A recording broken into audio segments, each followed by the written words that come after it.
muitos frutos. Essa palavra hoje, no meu coração, não voltará vazia. Ela me abençoará e eu serei abençoado por ela. Glória a Deus. Aleluia, glória a Deus. Querido, eu quero convidar você a pegar a sua Bíblia e abrir em Lucas, Evangelho de Lucas, capítulo 15. Evangelho de Lucas, capítulo 15, versículo número 11. Eu sei que nós vamos projetar aqui e fica bem mais prático e confortável você ler aqui. No entanto, seria tão importante que você trouxesse a sua Bíblia e alguns textos você abrisse. Eu sei que muitos irmãos usam hoje a Bíblia no seu aparelho telefônico, tudo bem, mas é bom nós aprendermos a manejar a palavra de Deus, amém? A palavra de Deus é vida, a palavra de Deus é alimento. O meu encargo aqui nessa manhã é que vida seja ministrada ao seu coração, não apenas informação, mas vida do Espírito Santo, amém? O texto que eu vou ler, irmãos, é um dos textos mais lindos da Bíblia. Eu tenho certeza que você vai concordar comigo nesse sentido, e é um dos textos mais lembrados, é um texto muito pregado, e que sempre tem lições poderosas para nós, amém? Hoje eu quero falar sobre o coração missionário de Deus, o coração missionário do Pai. Não tem nada a ver com aquilo que nós fizemos semana passada. Semana passada nós levantamos uma oferta para missões, para a glória de Deus. A nossa rede aqui de igrejas enviou R$3.200 para missões, amém? Glória a Deus por isso. Eu quero agradecer a você. Essa oferta vai para lugares aí espalhados por todo o mundo, não apenas determinadas regiões, mas nós estamos numa rede de igrejas que está plantando igrejas em muitos lugares, na África, na Ásia, e em lugares onde nem imaginávamos que o Evangelho chegaria, e o Evangelho está chegando, amém? Lucas 15, 11, diz assim: continuou, certo homem tinha 2 filhos, o mais moço deles disse ao pai: pai, dá-me a parte dos bens que me cabe, e ele lhes repartiu os haveres. Passados não muitos dias, o filho mais moço, ajuntando tudo o que era seu, partiu para uma terra distante, e lá dissipou todos os seus bens, vivendo dissolutamente, quer dizer, vivendo de uma forma que não deveria, vivendo drogado, vivendo se prostituindo. Foi isso que aconteceu com esse moço. Versículo 14, depois de ter consumido tudo, sobreveio àquele país uma grande fome, e ele começou a passar necessidade. Então ele foi e se agregou a um dos cidadãos daquelas terras, e este o mandou para os seus campos a guardar porcos. Ali desejava ele fartar-se das alfarrobas, ou seja, a comida dos porcos, que os porcos comiam, mas ninguém lhe dava nada. Então, caindo em si, disse: quantos trabalhadores de meu pai têm pão com fartura, e eu aqui morro de fome? Levantar-me-ei, irei ter com meu pai, e lhe direi: pai, pequei contra o céu e diante de ti, já não sou digno de ser chamado teu filho, trata-me como um dos teus trabalhadores. E levantando-se foi para seu pai. Vinha ele ainda longe, quando seu pai o avistou, e compadecido dele, correndo, o abraçou e beijou.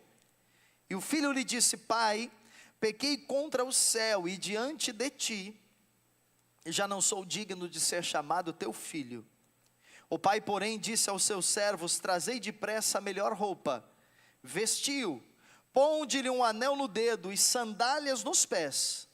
Trazei também e matai o novilho cevado, comamos e regozijemo-nos, porque este meu filho estava morto e reviveu, estava perdido e foi achado. E começaram a regozijar-se. Aleluia. Irmãos, quando eu me converti, muito cedo, eu não vim de um lar evangélico, mas converti criança ainda. E uma das coisas que eu aprendi na igreja que eu congreguei, que por sinal me abençoou muito, uma igreja batista, que ainda tem aqui na cidade, nós aprendemos muito cedo, quando convertíamos já éramos instruídos. Havia uma classe de novos convertidos, que era chamada de classe de doutrinamento. Então nós aprendíamos as doutrinas cristãs. E uma das coisas que eu aprendi cedo é que a igreja, ela tem uma missão.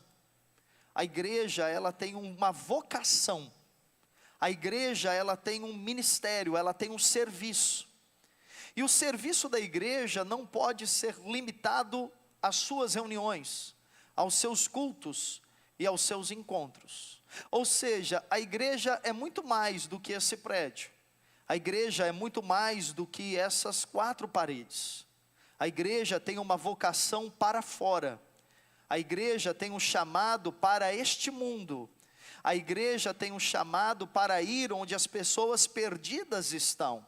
Houve um momento que algumas pessoas pensavam, e pode ser que você esteja aqui e ainda tenha este pensamento, e com todo respeito, eu queria lhe dizer que este é um pensamento equivocado. Algumas pessoas pensavam que elas deveriam, de alguma forma, elas deveriam viver somente a igreja isoladas do mundo.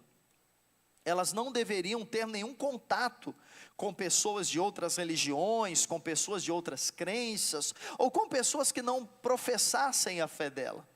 E nós não sabemos exatamente de onde surgiu esse pensamento, mas ele surgiu, porque quando nós olhamos para a vida de Jesus, Jesus ele andava no meio dos pecadores, amém? Jesus andava no meio dos beberrões, Jesus andava no meio das prostitutas, Jesus andava no meio da escória, daquelas pessoas que ninguém queria que Jesus estivesse com elas. Não que Jesus estivesse fazendo as mesmas coisas que elas faziam, mas Jesus estava ali por causa de uma missão. Ele disse: eu vim buscar as ovelhas perdidas da casa de Israel. E a igreja então, ela tem uma vocação, ela tem um caráter missionário. A igreja, ela tem uma missão de apresentar Cristo àquelas pessoas que ainda não conhecem pessoalmente. Se nós sairmos daqui desse prédio hoje e perguntarmos para qualquer pessoa: você sabe quem é Jesus? Elas vão dizer: é o Filho de Deus, é quem morreu na cruz. Ou talvez elas digam outras coisas: é um grande sábio, foi um filósofo, foi um homem bom, foi um revolucionário, etc. Mas a verdade é que nós precisamos levar um Cristo que leve às pessoas uma experiência de mudança e de transformação de vida. Você pode dizer amém? Então nessa parábola é revelado qual a nossa missão, qual é a nossa tarefa como filhos de Deus. Aqui Jesus, ele está revelando o coração de Deus. Qual é o coração de Deus para aquele que se perde? Qual o coração de Deus para aquele que não está na casa? Qual o coração de Deus para aquele que se desviou, se afastou? Qual o coração de Deus para aquele que se entregou a uma vida dissoluta, como diz o texto, ou seja, uma vida de pecados, e consequentemente quebrou a sua vida, se deu muito mal? Qual o coração de Deus para essas pessoas? Nós vamos ver que Deus, ele tem um coração de amor, amém? Então eu quero falar hoje sobre o coração missionário de Deus, de uma forma bem objetiva, para que nós possamos entender qual é a nossa missão, entender qual é a nossa tarefa e praticarmos e vivemos isso no nosso dia a dia. Certamente você conhece algumas pessoas, talvez muitas pessoas, que ainda não confessaram Jesus Cristo como Senhor e Salvador. De repente elas até se considerem pessoas boas, pessoas honestas, pessoas legais, mas a verdade é que o homem sem Cristo, ele está perdido. O homem sem Cristo, ele está condenado à morte. Ele pode ser bom, ele pode fazer caridade, ele pode ser honesto, ele pode ser um cara legal, mas o homem sem Cristo, ele está afastado de Deus. E a Bíblia diz que nós somos chamados para reconciliar o homem perdido com Deus. Ou seja, eu e você, nós somos reconciliadores. Nós pegamos na mão do homem, da mulher, daquela pessoa que não conhece Jesus como seu Salvador, nós pegamos na mão desta pessoa e nós conectamos a mão dela com Deus. É algo bem simples. Vem cá, André, vem cá, Marco, rápido. Isso. Como reconciliador, a nossa tarefa é simples. Aqui está o homem sem Deus representando, e aqui está Deus. A minha tarefa é pegar na mão desse homem sem Deus e conectar com Deus. Eu só preciso fazer isso. Quem vai mudar esse homem não sou eu. Quem vai transformar a vida dele não sou eu, mas agora ele conectado com Deus, ele está conectado ao céu, ele está conectado à fonte de toda a vida, à fonte de toda a justiça, à fonte de toda a transformação, à fonte de saúde, de cura, à fonte de santidade. Então esse Deus vai transformá-lo, mas esse homem, ele precisa que alguém o conecte com Deus. Dificilmente, obrigado queridos, aplauda eles aqui. Dificilmente você vai encontrar pessoas que tiveram uma experiência com Jesus sozinhas. Existem, mas são poucas. Poucas pessoas. Por exemplo, eu ouvi o testemunho do doutor Augusto Cury. Quem já ouviu falar doutor Augusto Cury? Você que não ouviu, é importante que você saiba um pouco sobre a vida dele, leia os livros dele, porque ele é um dos psiquiatras mais conhecidos do Brasil e do mundo também, e ele é um homem que teve uma experiência de salvação sozinho na sua casa. Ele conta, ele não foi evangelizado por um pastor, ele não foi evangelizado por um evangelista, ele não estava num culto de uma igreja, na casa dele, estudando sobre Jesus, porque ele estuda a mente das pessoas, e ele ficava impressionado com as características da mente de Jesus, com a inteligência da mente de Jesus. Então ele resolveu estudar sobre Jesus, e quando ele foi estudar sobre Jesus, mas ele foi estudar de uma forma técnica, de uma forma científica, não religiosa. Quando ele foi estudar sobre Jesus, ele se converteu a Jesus. Um homem que se dizia ateu, e que dizia Deus não existe, a ciência comprova que Deus não existe, ele se converteu sozinho. Mas são poucas exceções. Se você está aqui, provavelmente é porque ou alguém lhe evangelizou, ou alguém lhe convidou para um culto, para uma célula, para um encontro. E se não fosse esta pessoa, talvez poderia ser outra, mas talvez não poderia ter sido ninguém. Por isso a nossa missão é essa, é conectar as pessoas com Deus. Mas para que isso aconteça, irmãos, nós precisamos conhecer o coração de Deus para com as pessoas que estão perdidas. Então, em primeiro lugar, o coração missionário de Deus. Por que é o coração missionário? Porque Deus tem esse desejo de salvar todo mundo. A Bíblia diz que a vontade de Deus é que todo homem seja salvo, e que nenhum deles pereça, nenhum deles morra sem a salvação. Então o coração missionário do Pai sofre pelos filhos, o que, irmãos? Perdidos. Está ali? Põe lá no primeiro para os irmãos acompanhar. Isso, me acompanha aí. O coração missionário do Pai sofre pelos filhos perdidos. Amém? Quando Jesus contou essa parábola de Lucas capítulo 15, antes da parábola do filho pródigo, Jesus contou mais duas parábolas. A primeira parábola que Jesus contou foi a parábola da 100ª ovelha. Você deve conhecer um pastor que tem 100 ovelhas, e uma dessas ovelhas se perde, uma dessas ovelhas se desvia, ela se afasta do rebanho, ela se afasta das outras ovelhas, e esse pastor, diz a Bíblia, que ele deixa as 99 ovelhas e ele vai lá buscá-la. Não foi que ele perdeu a ovelha, ela se afastou. Na sequência, Jesus, ele conta uma outra parábola. Ele conta a parábola da dracma, ou da moeda perdida. Ele diz que tem uma mulher que ela tem 10 moedas, 10 dracmas, e ela perde uma dessas moedas dentro da casa dela, e a dracma tem um valor, tem um significado financeiro, e então diz que ela resolve varrer a casa, iluminar a casa, limpar toda a casa, mexer nos móveis, até que ela encontrasse essa dracma, e ela encontra, e diz ao texto que ela faz uma grande festa, ela chama as vizinhas, ela chama as amigas, chama as colegas, e ela diz: olha, a minha dracma perdida foi encontrada. Depois, Jesus fala de um homem que tinha 2 filhos, e por um espaço de tempo ele perdeu os 2 filhos. Mas pastor, só falou de um. Ele perdeu os 2. Um ele perdeu fora de casa, e o outro ele perdeu dentro de casa. Porque às vezes nós perdemos os filhos para o mundo, e às vezes nós perdemos os filhos dentro da nossa própria casa, principalmente nos dias de hoje. Então, queridos, veja que Jesus, ele está contando essa parábola para os publicanos, os pecadores e os fariseus, né? Os religiosos, eles estão assim um pouco injuriados, porque eles não queriam que Jesus estivesse em contato com esse povo, né?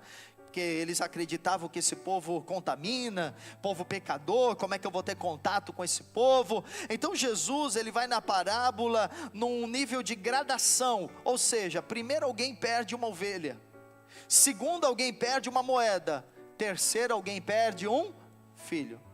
Você sabe que quando você perde um carro, você pode recuperar. Se você perde um emprego, você pode recuperar. Se você perde uma casa, você até pode recuperar. Mas quando você perde um filho, não dá para recuperar. Sim ou não? Não dá para recuperar. Então o que Jesus está falando nesse texto, escute, é sobre perdas e sobre relacionamentos. Jesus está apresentando isso, e Ele está querendo dizer que dá para substituir casa, dá para substituir carro, dá para substituir bens materiais, mas não dá para substituir pessoas, não dá para substituir filhos. Então a história, ela começa, Jesus falando de um homem que tinha 2 filhos, e esse homem, esse jovem, ele chega para o pai, o mais novo, o caçula, ele chega para o pai, e ele diz assim: escute, pai, eu quero a minha herança, eu quero que você faça a divisão dos bens entre eu e meu irmão, que é dele, mas eu quero aquilo que é meu, dá-me a parte que me pertence. E só para você ter uma ideia, porque quando nós lemos esse texto, talvez nós não reflitamos a respeito disso, pedir a herança era desejar a morte do pai. Quando ele está dizendo, eu quero o que é meu, ele está dizendo, olha, você pode morrer porque eu não ligo, eu não estou preocupado com o seu projeto, eu não estou preocupado com o seu sonho, eu não estou preocupado com o que você quer realizar, eu quero só o meu bem, eu quero a minha satisfação, eu quero os meus anseios, eu quero resolver a minha vida, eu não estou preocupado com você, eu quero a minha herança. Esse foi o desejo desse menino. Diz a Bíblia que o pai o ouviu. Mesmo o pai sabendo o que aconteceria com ele, porque o pai dessa parábola é Deus, amém, amados? E tudo que você vai ouvir a respeito do pai, de uma forma bem breve, você vai entender que esse pai aponta para o nosso Deus, e hoje o Espírito Santo vai revelar um pouco mais do coração desse pai, para mim e para você, amém? Então o pai sofre, porque o pai não quer perder o filho, o pai não quer que o filho se perca, o pai não quer o filho longe de casa, o pai quer o filho na casa com ele, mas mesmo assim o pai dá a herança. E a Bíblia diz que não muito tempo depois, eu fiquei pensando sobre isso, e sobre o detalhe desse texto, porque a ideia que nós temos é que ele vai lá para o pai e diz assim, dá a minha herança, o pai dá, e ele arruma as malas, e de manhã cedo ele parte, mas a Bíblia diz que passou um tempo ainda. Quer dizer, o pai ainda tem que conviver com o filho que o desonrou. O pai ainda tem que conviver com o filho que, sabe, não agiu com amor, não agiu com compaixão com ele. E diz que então, não muito tempo depois, esse jovem vai para uma terra distante. Outras versões dizem que ele vai para uma terra longe. Ouça, sempre, queridos, sempre o maligno, sempre o pecado, ele quer nos levar para longe de Deus, para longe da casa, para longe da presença de Deus. Ele tinha tudo na casa: conforto, alegria, suprimento, vida, relacionamento, mas a ideia que ele teve de desonrar o pai, o levou para longe da sua casa.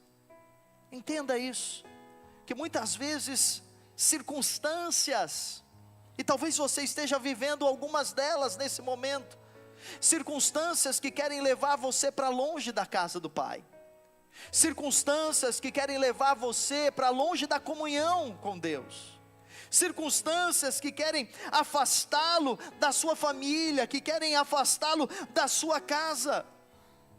Atente-se a isso, não permita que isso aconteça com você. E diz a Bíblia que longe dos olhos do pai, esse rapaz, ele entra na loucura do pecado, e ele desperdiça tudo aquilo que ele tem, até chegar ao fundo do poço. Nós lemos o texto, até chegar numa condição de que ele quer comer o que os porcos comem, mas os patrões dele não permitem.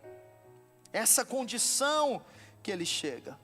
Imagine você se colocando como pai. Eu gostaria que você fizesse um exercício agora, e se você tem filhos, você se colocasse como pai. Em nome de Jesus, isso não vai acontecer. Você diz um amém? Mas se já aconteceu, Deus é poderoso para restaurar todas as coisas. Mas se coloque no coração do pai, você dá tudo para o filho, você o cria, o educa, o sustenta, fica dias acordados, as mães carregam durante 9 meses, você vive toda a sua vida para o seu filho, e de repente ele resolve ir embora e levar a herança, e dizer: olha, não importa se você está vivo ou morto, eu quero dinheiro, eu quero o que é meu, eu não ligo para você. Então, como é que pais se sentem neste momento? Como você se sentiria se isso acontecesse? Ou se já aconteceu, você sabe como você sentiu. Eu quero que você pense, é a mesma forma como Deus se sente quando Ele vê filhos se afastando, quando Ele vê filhos se perdendo, quando Ele vê filhos sem salvação. Por isso, há um clamor no céu que nós precisamos ouvir. Escute, sabe qual é o clamor? Deus quer que todo filho perdido seja encontrado. Deus quer que todo filho que está afastado seja reconciliado. Deus quer que todo aquele que não tem salvação seja alcançado por salvação. Então, qual é o coração missionário do pai? É dizer: onde os meus filhos estão? Não estão na minha casa, eu quero eles na minha casa. Qual o coração missionário do pai? Os meus filhos me decepcionaram, os meus filhos me traíram, os meus filhos desejaram mal para mim, mas não importa, eu os amo e eu os quero na minha casa. Em segundo lugar, queridos, o coração missionário do pai, ele nos inspira a amar as pessoas que estão perdidas. Diga amém. Aleluia. Eu não sei, querido, se você consegue ter essa percepção, mas faça isso. Olhe, você está em Cristo, você está em Jesus, e eu sei que muitos irmãos estão atravessando momentos difíceis, tempestades. Alguns dos irmãos aqui nós sabemos, nós oramos, nós lutamos juntos. Às vezes você tem orado pela sua saúde, pelas suas finanças. Às vezes você está orando por uma situação pessoal, familiar, profissional, e eu sei que você tem muitas lutas, mas você sabe que há um Deus que está com você, há um Deus que não te deixa sozinho.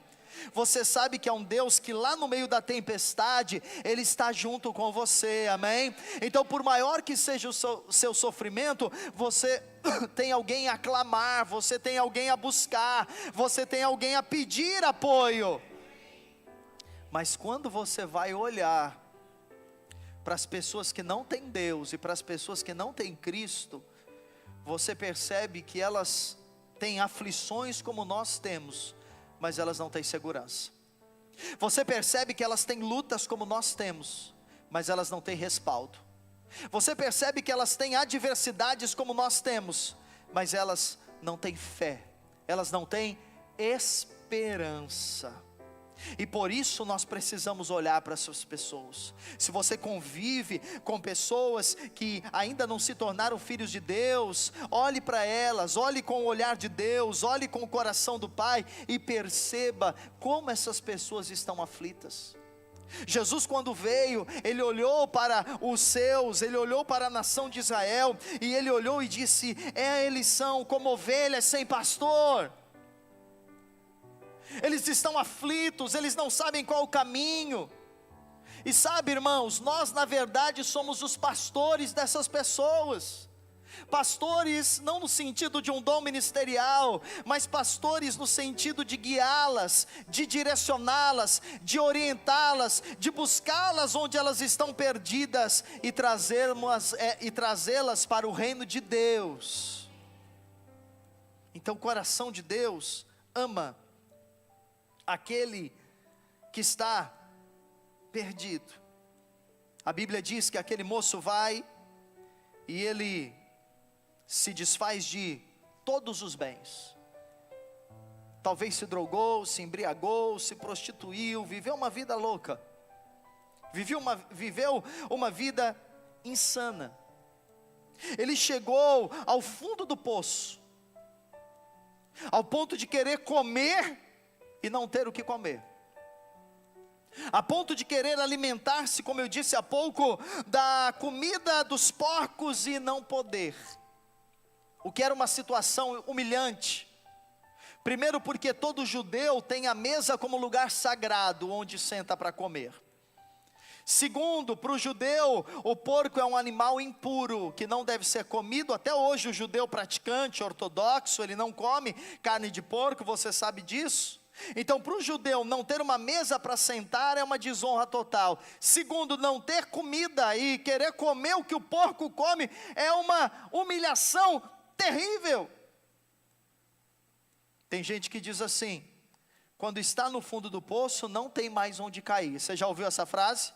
No fundo do poço não tem mais onde cair. Mas eu vou provar para você que depois do fundo do poço tem mais uma queda. E essa é a queda que muda a vida de qualquer pessoa. Porque a Bíblia diz que quando ele estava lá, no chiqueiro, querendo comer a comida dos porcos, disse Jesus, que esse homem caiu em si. Caindo em si. A melhor queda que uma pessoa pode ter, não é a queda do pecado, não é a queda da tentação, não é a queda do fundo do poço. A melhor queda que uma pessoa pode ter é quando ela cai em si, e ela descobre que há um Pai de amor, justiça e bondade, como a mesa, como a ceia preparada, e ela pode vir para receber a salvação, ela pode vir para receber o amor de Deus. Ele caiu em si. E você pensa assim: aí ele caiu e ficou com dó do pai, né? Ele caiu e ficou com dó do pai. Ele caiu e pensou: puxa, o que eu fiz com meu pai? Eu desonrei, eu desrespeitei, eu magoei, eu acabei com milhões de reais, a minha herança eu consumi tudo. Eu vou lá e sabe, eu vou me tratar com meu pai porque eu magoei meu pai. Não, primeiramente não foi isso não. A Bíblia diz, irmão, que ele, quando ele caiu em si, a primeira coisa que ele pensou, escute, foi a comida que ele comia na casa do pai. Eu costumo dizer, é muito fácil agradar minhas filhas, é só dar comida para elas. É muito fácil, falou em comer, elas ficam felizes. E esse rapaz, parece que os filhos são assim, né? Seus filhos são assim também, irmãos? Ou só... Alguém levanta a mão aí, porque senão eu vou achar que é alguma coisa estranha, que não foi bem elaborada na minha casa. Ele lembrou, ele falou assim: peraí, eu estou aqui querendo comer comida de porcos, mas lá na casa do meu pai, os empregados do meu pai, eles comem pão com fartura, e eu aqui estou passando fome. Mas não era comida em si, era boa memória, era boa lembrança, que ele tinha de estar sentado à mesa com o pai. Por isso, irmãos, é tão importante abrir aqui um parêntese, que você crie boas memórias dentro da sua casa com seus filhos, que você crie boas memórias sentado à mesa, que você crie boas memórias quando você pode fazer uma viagem, quando você pode fazer um passeio, e principalmente, trazendo para a igreja tem que ser um lugar para nós criarmos boas memórias. As nossas células precisam ser lugares para nós criarmos boas memórias. Eu tenho visto que os irmãos têm feito festas nas células, que sejam festas que criem boas memórias. Amém? As nossas reuniões precisam ter risada, precisa ter brincadeira, precisa ter alegria, precisa ter comunhão. Sabe por quê? Quando qualquer pessoa se afastar e não quer mais saber de Deus, e não quer mais saber de Jesus, ela vai lembrar: puxa, quando eu estava lá na igreja, tinha comida, tinha amor, tinha abraço, tinha alegria, tinha festa, as pessoas me amavam, as pessoas riam comigo. Então eu vou voltar para esse lugar. E pode voltar, porque vai ser recebido na casa de Deus, vai ser recebido na casa do Pai. Aí ele diz: eu vou me levantar, e eu vou dizer para o meu pai: pai, pequei contra o céu e diante de ti, já não sou digno de ser chamado teu filho, trata-me como um dos seus trabalhadores. Eu gosto muito da intensidade dele, porque se é para ir se afundar no pecado, ele vai mesmo, se afunda, né? Mas se é para voltar para Deus, ele volta para Deus com tudo. Eu gosto de pessoas intensas, eu não gosto de coisa morna. Morno é ruim. A Bíblia diz que o morno Deus vomita, ou é ou não é, amém? Ou vai ou não vai, ou está ou não está, ou é de Deus ou não é de Deus, ou ora ou não ora, ou busca ou não busca. Em cima do muro é ruim.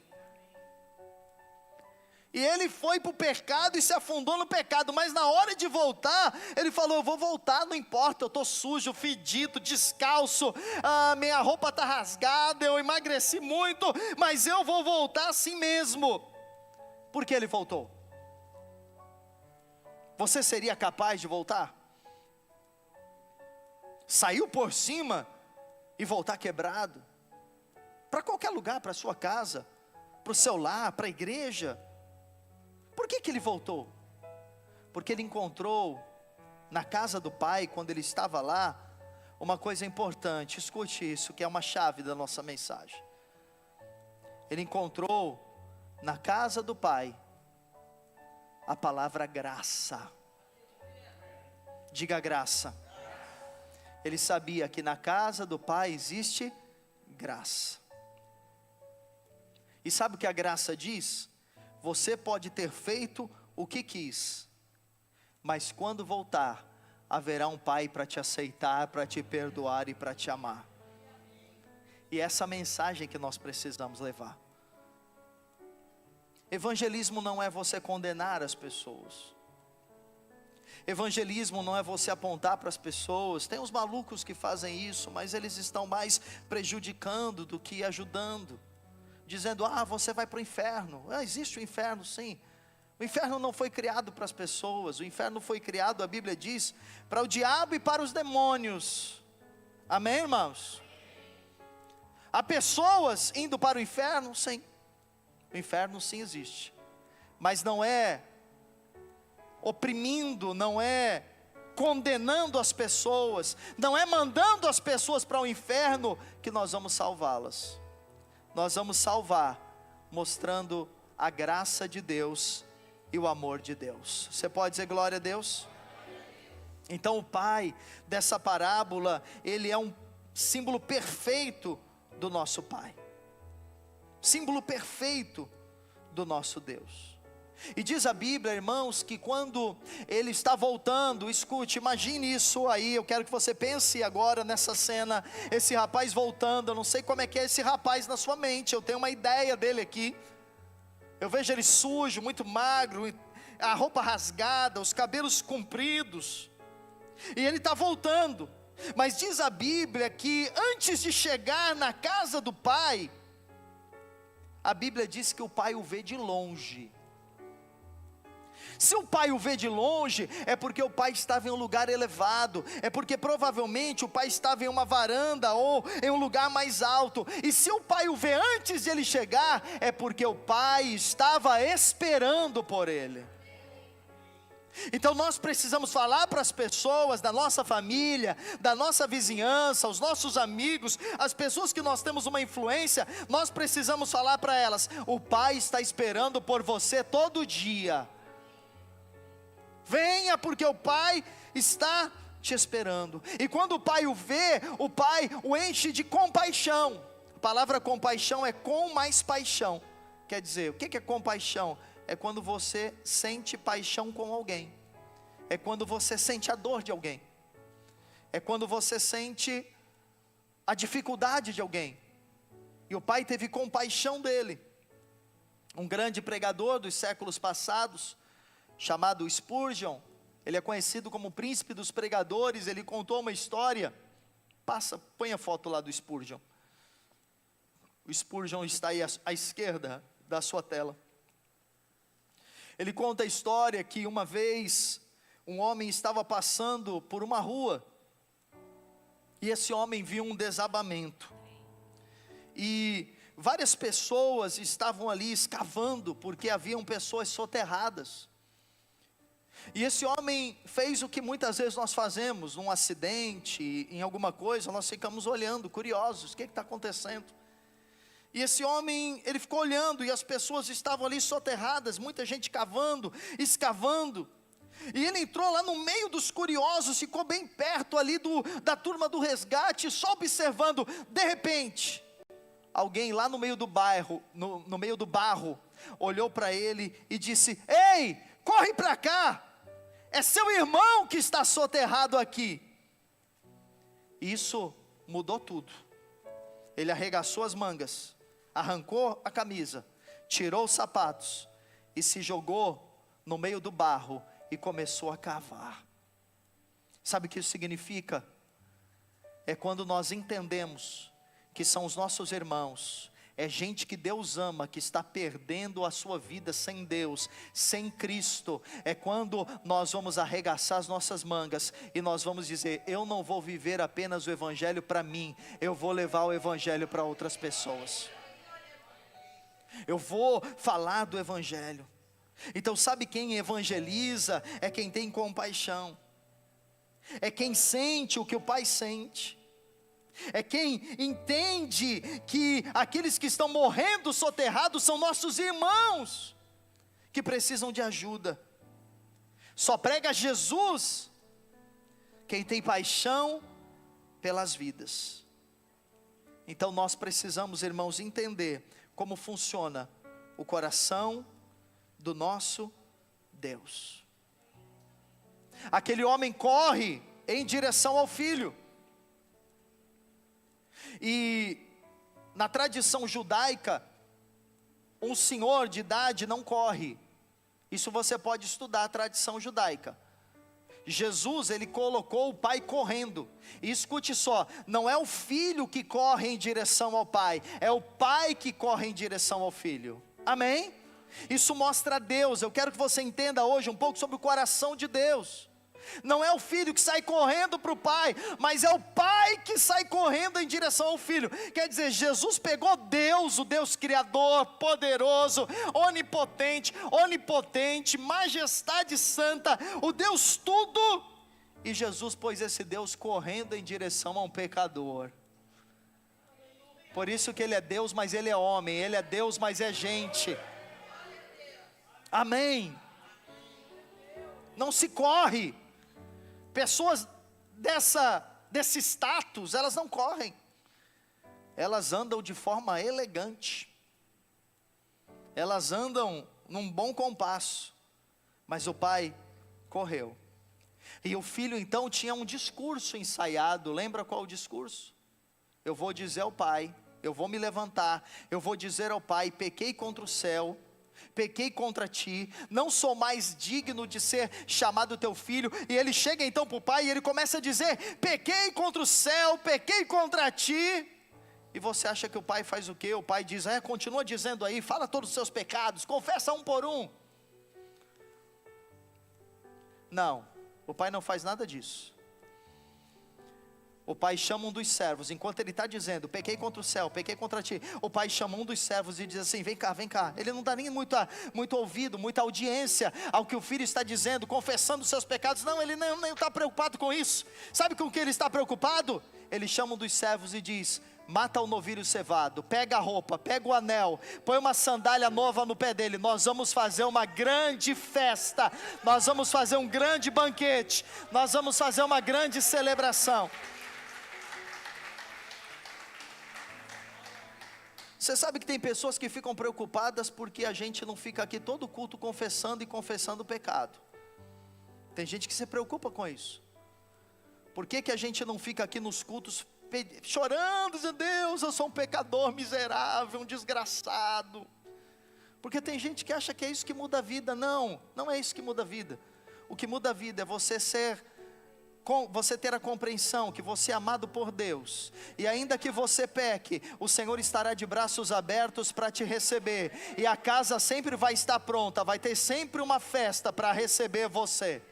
Então venha para a festa. Mas se eu pequei, diga para o pai que você pecou. Diga para ele, você não precisa dizer para mim, você não precisa dizer para ninguém. Diga para o pai, diga para ele: pai, eu pequei. Mas sabe, o pai não vai te acusar, o pai não vai te condenar, o pai não vai te aplicar uma surra. Sabe o que o pai vai fazer? Ele vai preparar uma festa para você. Isso não é justo. Isso é justo? Perdeu tudo, gastou tudo, viveu a loucura da vida, e quando chega tem uma festa preparada. Isso é justo, irmãos? Não é justo. Isso é graça, é favor imerecido de Deus. E terceiro e último, para você acreditar que eu estou encerrando, mas eu vou encerrar. Você sabe que todo pregador, eu vejo uns irmãos que vêm aqui, eles fazem a mesma coisa que eu, que às vezes vem ministrar uma oferta ou palavra, eles fazem a mesma coisa. Eles sempre dizem assim: eu vou acabar, aí leva mais um tempo, aí daqui a pouco eles fazem: agora eu estou acabando. Todo pregador 3 vezes ele fala que vai acabar. Eu falei a primeira, então segura aí. O coração missionário do pai investe tudo o que tem pela salvação do filho. O versículo 22 e 23 diz assim: trazei também e matai o novilho cevado, comamos, regozijemo-nos, porque este meu filho estava morto e reviveu, estava perdido e foi achado. E começaram a regozijar-se. Há uma grande festa. Mas aqui que entra o evangelho. Ouça isso. A palavra evangelho significa boas novas, significa boas notícias. Aquele homem, o pai, ele preparou uma grande festa, e ele mandou convites para as pessoas. E quando os servos dele foram levar os convites, eles diziam para os outros fazendeiros: vai ter uma festa. Quem está fazendo aniversário? É festa de quem? Que comemoração é? Aí o servo dizia: é porque lembra o filho do pai, o filho mais novo, o caçula, ele foi embora, mas ele voltou, e porque ele voltou, vai ter uma grande festa. Lembra que eu estou falando que aqui tem o evangelho? Você vai entender por quê. Quando os convidados chegaram, as pessoas estavam comendo, dançando, bebendo, e participando da festa. Aquele rapaz não estava mais sujo, ele não estava mais descabelado, ele não estava mais descalço, com os pés sujos. Agora, diz a Bíblia que ele tem uma sandália nos pés, ele tem o anel da família no dedo, ele tem roupas de festa, ele tem um excelente perfume. E quando as pessoas perguntam, mas o que é mesmo essa festa? A gente ainda não entendeu, teu filho foi embora, voltou, o que é? Ele poderia naquele momento ter dito, lembra do meu filho? Ele foi embora, ele quebrou a cara, ele aprontou, ele fez um monte de burrada, mas eu dei uma oportunidade para ele, eu dei uma chance para ele, vamos ver o que vai acontecer, vamos ver se ele vai agora dar certo na vida. Não, as pessoas que olhavam para aquele moço, viam ele bem vestido, perfumado e bem arrumado. Sabe o que é isso? É o Evangelho, boa notícia, Deus só conta coisas boas a nosso respeito, Deus só fala coisas boas sobre nós. A forma como Deus nos revela este mundo é sempre por meio do Evangelho, é sempre por meio das boas notícias. Por isso, eu quero dizer algo para você, e quero dizer isso como uma profecia sobre a sua vida. Quem tem pai, não passa vergonha no mundo.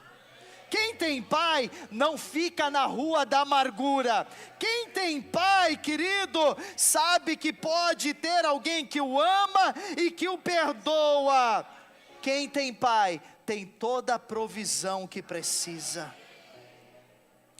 Por isso, evangelismo começa quando nós entendemos que a alegria do pai é ter o filho em casa.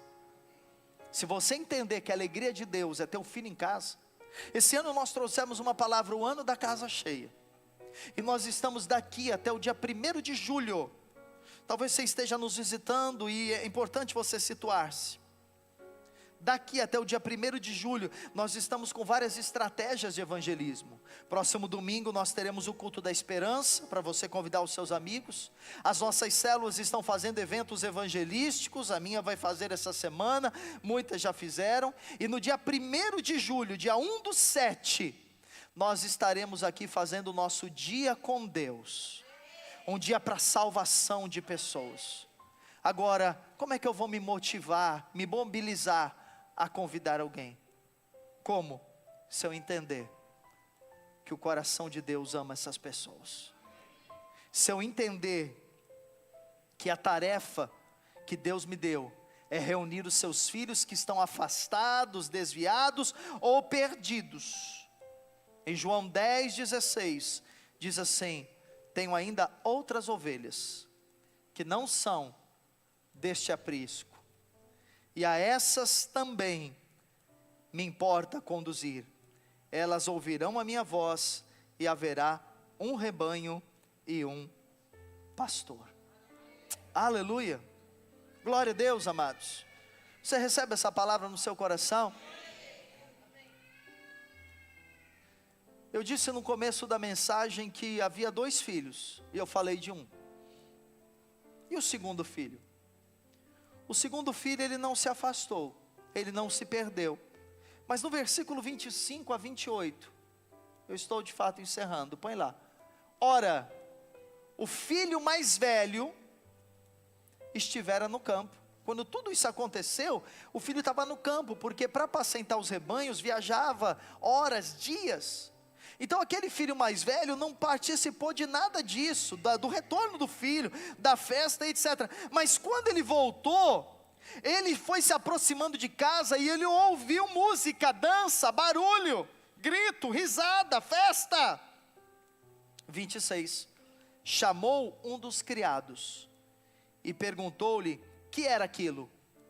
E ele informou, veio teu irmão, e teu pai mandou matar o novilho cevado, porque o recuperou com saúde. Agora veja o 28, ele se indignou e não queria entrar.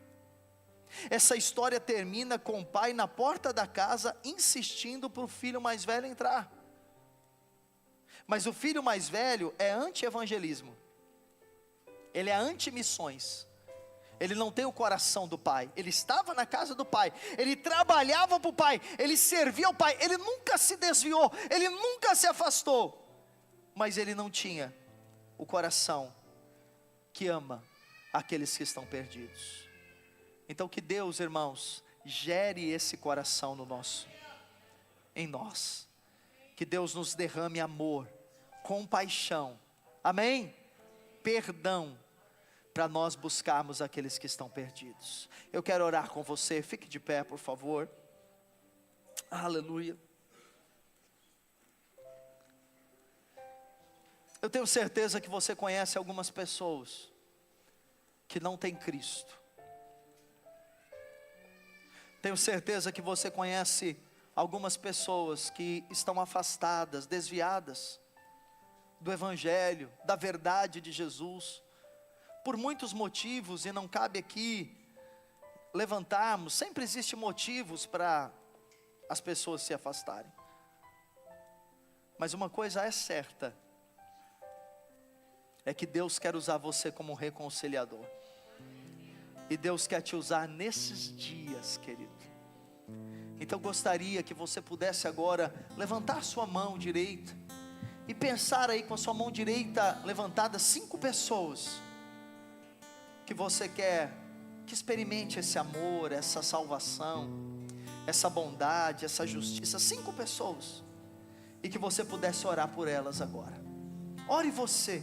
Talvez seja o seu filho, seu cônjuge, seu vizinho, seu amigo, quem trabalha com você, alguém que era da igreja, alguém que se afastou, mas pessoas que você sabe estão precisando. Eu quero orar por elas. Pastor, eu sei que está precisando, mas eu estou amargurado com essa pessoa, porque é muito próxima. Peça o coração de Deus agora, peça que Deus te dê um coração que ama. Peça que Deus te dê um coração para amar essas pessoas agora. Ore por elas nesse momento, ore por elas. Aleluia, aleluia, aleluia, aleluia, aleluia, aleluia. Oh Espírito Santo, comece a orar, querido, comece a orar por elas. Comece a orar por elas agora. Ore ao Senhor, abençoe a vida delas. Ore para que Deus te dê oportunidades. Ore para que Deus te use nos próximos dias. Ore para que Deus te use nas próximas semanas.